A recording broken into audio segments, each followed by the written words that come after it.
Anyone who knows me well knows that I absolutely love the month of November.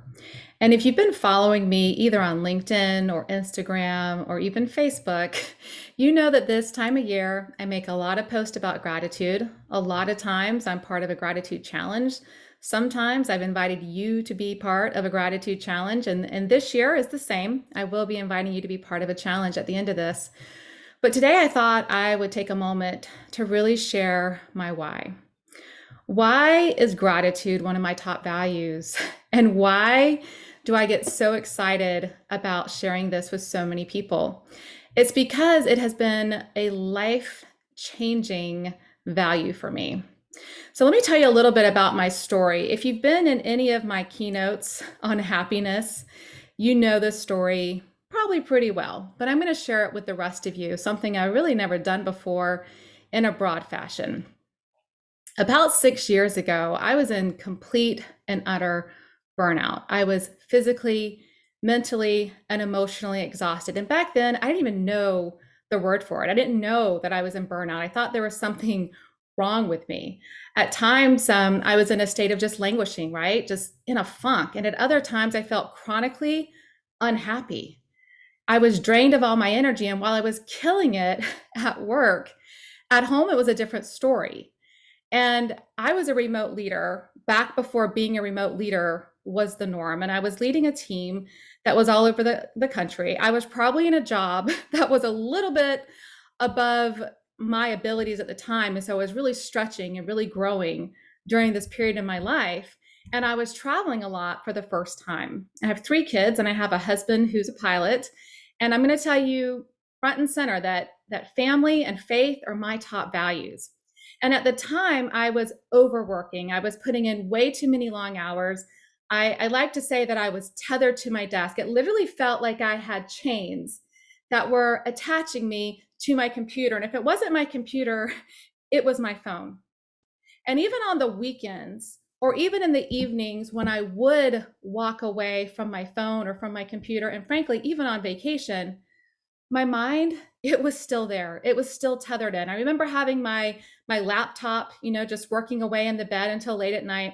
I remember waking up in the morning and rapidly getting my kids ready for school and then hopping back on the laptop. I remember that going to the bathroom felt like a burden, let alone eating a snack during the day, getting up for movement breaks, or taking care of any of the things I really needed to take care of.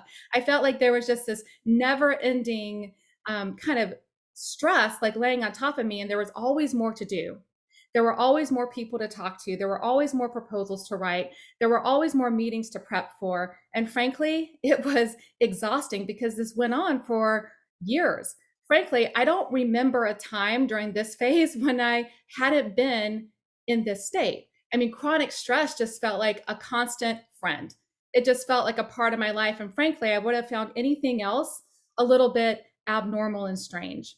My entire life, I've been driven, like many of you, by success and achievement, right? I wanted that next trophy. I wanted that next win. I wanted to be able to, have all the things in my life that would help my family to be not only comfortable, but also to be able to have opportunities they wouldn't have otherwise had. And so, yes, I was success driven from a child. I'm not going to lie about that.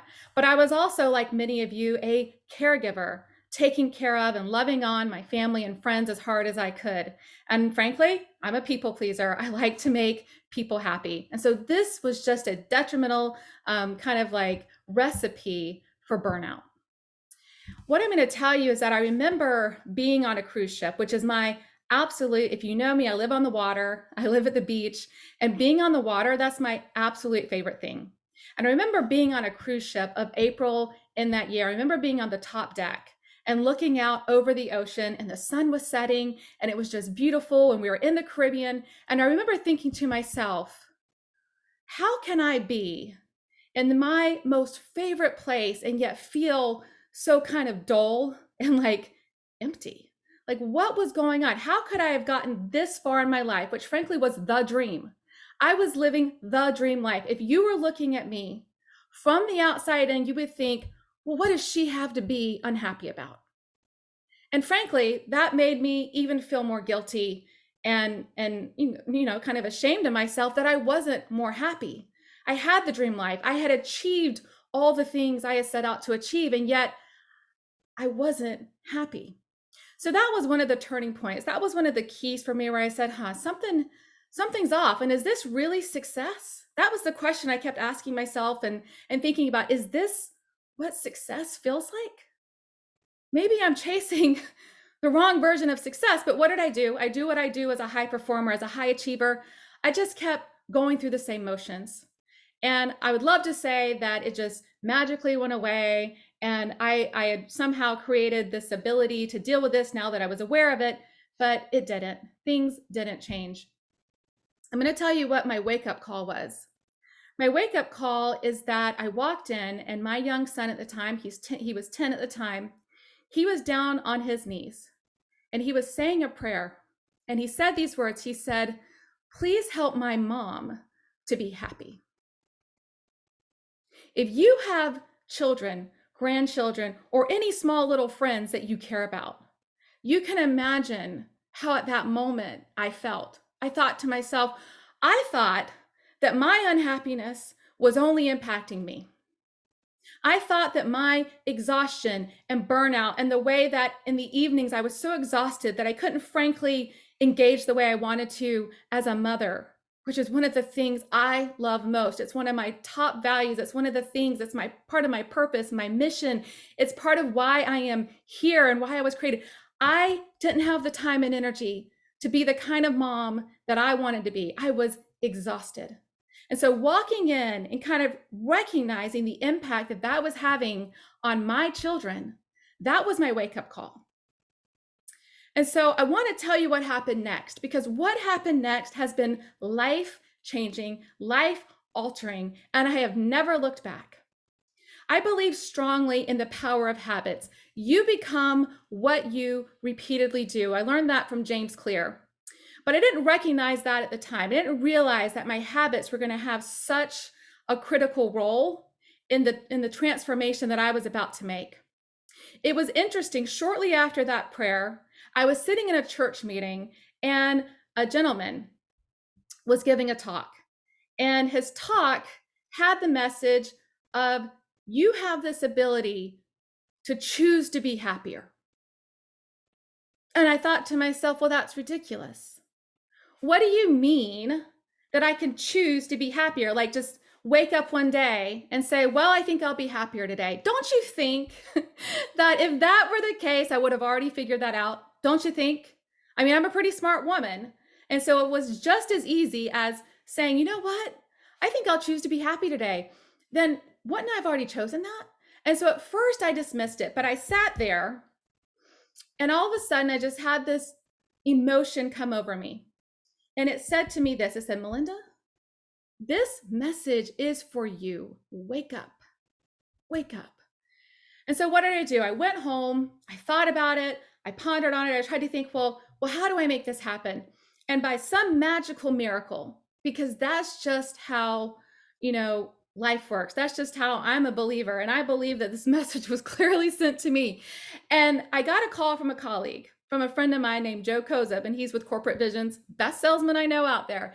And he said, hey, Melinda, you really have to look up this TED Talk. I know that you hire speakers. I was head of Top of the Rock University. Part of my role was curating the content for our large conferences at Prudential.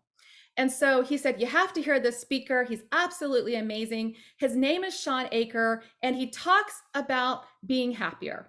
He said, it's a top 10 TED Talk. You're going to love it. And so I'm like, oh my goodness, this is interesting, considering all the thoughts and all the things happening in my life in the moment. And so what did I do? I looked up that TED Talk, and the rest is frankly history, right? Ever since, you know me, if you know me, you know I am completely in love with and obsessed with the study of happiness, mindfulness, holistic well-being, and how we can actually design and curate our lives in a way that helps us to be happier, that helps us to be healthier, that helps us to live a more fulfilling and joyful life. And so I want to talk about the first 120 days and what I did different. And so first of all, I did start to recognize, right? So Sean Aker, guess what? His one of his number one principles again was that happiness is a choice. You're going to see that phrase right behind me right now. Choose happiness. Happiness is a choice. And frankly, it's a choice you have to make every single day. And one of the ways that we make it is by the habits that we implement into our lives every day. And so this leans into what I did for 120 days. I'm not going to go through everything I did, but I'm going to tell you that the number one shift was to make gratitude an intentional habit, an intentional choice, something I paid attention to every single day. And I started with this 120-day block. And what I did was that every single day I wrote down 3 things that I was thankful for and why for 120 days. And what I had to do was that I had to think of something different every day for those 3 things. So no repeats for 120 days. And the reason why is that our brains are really good at spotting what's wrong, what's broken, what do we need to fix, who do we need to fix, right? It's always looking out for danger because its number one role is to protect us and to keep us alive. And so our old brain has a negativity bias, and it works really hard every single day to find all the things that are wrong. And the reason why this habit works in the way that I described it is that you have to learn to rewire your brain. You have to retrain your brain to consciously and then unconsciously eventually start to look for more of the good around you, more of the good in other people, more of the good in your circumstances, more of the good in your work. You have to retrain your brain. And so that's what the habit of gratitude does, particularly when practiced this way. Now, when Sean Aker was doing his research, one of the things that he found is he had, a few different test groups. And with one of the groups, he said, well, just write down anything you're grateful for, right? And he does for 30-day increments or 21-day increments, depending on the group. Write down anything you're grateful for, 3 things every day. You know what he found? People wrote down the same 3 things every single day. I'm thankful for my home, thankful for my family, I'm thankful for my job, thankful for my health, right? And that's a great, nice little foundation of gratitude, but it doesn't do the trick for actually shifting your neural pathways, for actually changing the way, the lens with which you view the world. It doesn't do that. And so what you're doing with this strategy is every single day. Now, I'm going to tell you about day 10, I'm like, holy cow, this is a little challenging to keep finding new things every single day to be grateful for. But what I found to start to happen after about day 12, 13, et cetera, is that during the day, I would find my mind going, oh, well, that's a beautiful sunrise. Oh, well, that was really kind what that person just did or said for me.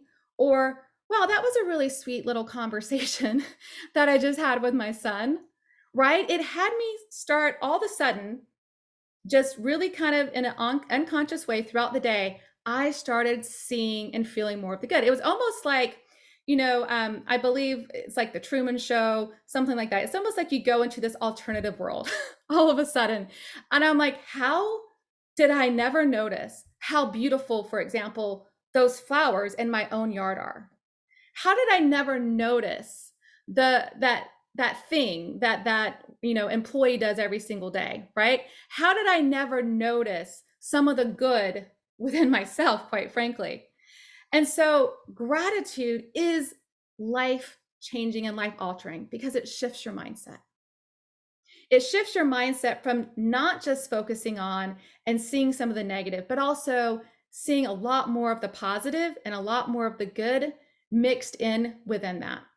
I want you to imagine what would happen for your relationships if all of the sudden, with some of the people you struggle with the most, you started to see more of the good in them. It's also life-changing for your relationships at work and at home.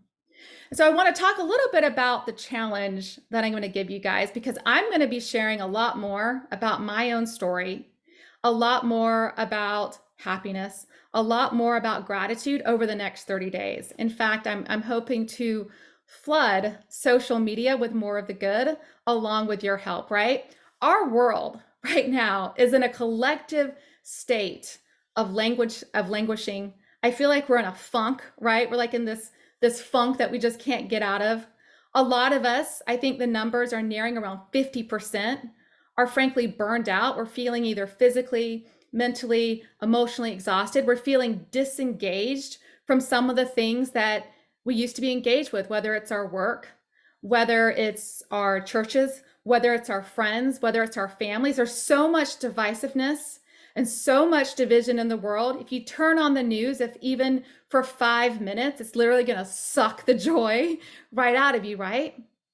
And for a lot of good reasons. It's been a tough 18 months.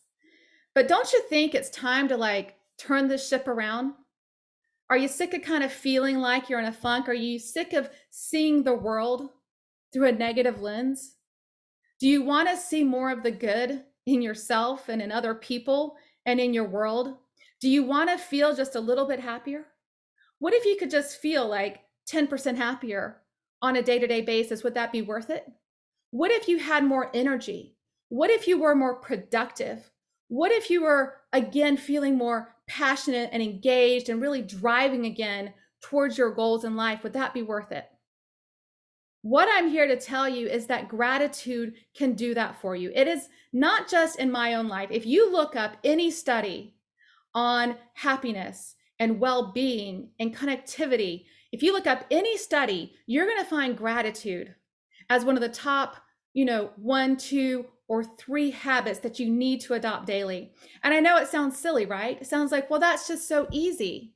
And because it's so easy, because it's so common, because it's something you've been hearing about for your whole life, you think, well, certainly that's not what's going to make this better. But what if it was that simple? What if it was?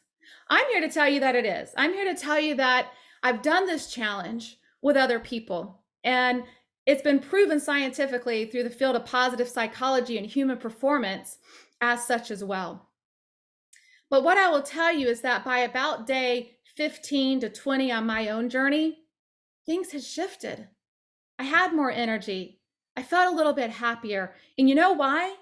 Because let me tell you the definition of optimism. Optimism is the belief that your behavior matters. And when you start to adopt habits, meaning you take action, and then you start to see the impact in your life, you start to say, well, I do feel happier. And I do feel more optimistic. You recognize that your beliefs, that your behaviors matter, that you have more control over your individual happiness than you think you did. And that's what drives your optimism. That's what drives you to feel more excited about the future, and that you can have more control over your happiness and your engagement and your productivity and your energy than you ever thought possible before. And so the challenge I'm going to issue this year is called the GLAD Challenge. I want you to think of Pollyanna, one of my favorite all-time movies, and wasn't she glad all the time? And so this challenge is that every single day, and I want you to journal this process. For journaling, I use an app called Day One. It's a fantastic journaling app because it can be across all of your devices and it always syncs up. You can also add pictures, and then it's also searchable. I've been doing this habit for the past 6 years. And so you can use an electronic app, or you could, if you wanted to, you could use a paper journal. But for the month of November, I would love for you to join this challenge with me, to maybe experience gratitude at a whole new level, to develop it as a habit as I have, and to really develop it as one of your own values in life, because it can be very powerful for you. And so the GLAD challenge, every single day, you're going to write down this acronym GLAD. And so it's to capture one thing I'm grateful for and why. That's the G. One thing I'm grateful for and why. The L stands for one thing that I learned or accomplished today. The A stands for one small act of kindness that I'm going to do today. And all I do for that is in the morning, I think about, while I'm journaling, what is one kind thing that I could do today? It could be writing a note in my son's lunchbox. And yes, he's 17 now. Or it could be something like paying for someone's food at the drive-through or for their drink. It could be something like, dropping off flowers at a friend's house. It could be the simple act of writing a letter to someone that you haven't written a letter to. Now, what I did and what I do on most days is really simple. I take out my phone and I send a text message to one person, and I just thank them for something they've done, or either thank them or just share some kind of gratitude. I think about people from my past and also people from my present. And I just write a quick little 2 sentence note telling them what I'm thankful for about them, or something that I noticed that I thought was really great. So that is the A. And then the D is to capture one moment of delight every single day. That could be something like a sunrise, a sunset, something that you ate. Maybe it was a beautiful conversation that you had with a friend or with one of your kids. Maybe it was just something as simple as you were taking a walk outside and just really enjoyed the evening air and the sunset, things like that, right? But what was a moment of delight that you had? A lot of times for me, it has something to do with connecting well with someone else, or something to do with nature, or something to do with food. All my friends know I'm a foodie and I love to eat. And so that's your challenge for the month of November. If you want to share this out on social media, feel free to do so. If not, that's okay too. In addition, I will probably be starting a group up on Facebook. If anyone wants to join me, please let me know on there. And I'll be engaging with you guys in different ways too. I'm going to have a download for you on Monday. And so if you want to get that download, let me know. And it's going to go over the GLAD challenge in a little bit more details, as well as give you a few pages that you could use to get started. So anyway, friends, I hope you'll join me. I think we all could use a little bit of a shift in our lens and our perspective. I think this world could use a group of us out there collectively striving to be more grateful, to be more happy, to find more joy in the journey of life, and to really pivot, right? To go from, maybe we're in survival state, maybe we're in languishing state, but how do we go from that to truly thriving again? I don't know about you guys, but I don't want to wait until January. And I hope you don't want to wait till January. Let's start now. Let's start now, because my second favorite month is December. And so let's go into December with a roar, and then into January with a complete reset mindset, and this ability to just really shift the energy that we're experiencing and be able to jump into 2022 with a whole new mindset, a whole new perspective, and ready to really thrive again in 2022 and help other people do the same as well. Thank you guys. I hope you guys have taken a little bit of something away from me sharing my own story. It's not something I do very often, but I felt like there might be at least one other person out there who needed to hear this message today, and to have the hope that you can feel better, right? And that you can have a little bit of a shift, and that you can help other people feel a little bit better and a little bit happier as well, just by engaging in this challenge with me and inviting other people to do so as well. So let's all light up in the month of November. Let's light up our social media with, quotes and thoughts about gratitude, and about some of the more positive things that we sometimes, have shifted from sharing out on social media. Thank you, my friends. Take care, be well, and have a beautiful day.